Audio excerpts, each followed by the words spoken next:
Hello everybody, again welcome back to our channel. Today also we have got you another video. In this video I'll show you how you can go ahead and remove background right there in your Capcut. But before that, please do make sure to like our video, subscribe our channel, and yes, without any further delay, let's go ahead and start our video. So if you want to do so, simply open your Capcut app. So you'll simply go tap on this new project option. Once your app is open, go ahead, choose a random video for yourself, tap on this. So for example, you have choose your video. So if this is the video, so where you want to remove your background, you're gonna go select that part, tap on at this split option given, and then split it again. Go to the part that you want to end it, tap on that part and split it over here. Again, tap on that video, and then you're gonna swipe through the option until you find this option called cutout option beside the edit. Simply tap on that option, and now you will find again three options given. Tap on this remove background as given over here, tap on that one, and this will automatically remove the background from the video.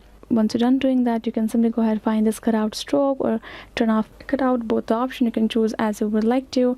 Once you're done, once your video is to your liking, you can go ahead, tap on at this option above over here, and you can download your video and you can share it as you would like to any of your platforms. So yes guys, this is the easy method you can do it. I hope this video was helpful. If you got more questions, to leave them in the comments below, and yes, I will be seeing you guys in our next video. Thank you so much for watching.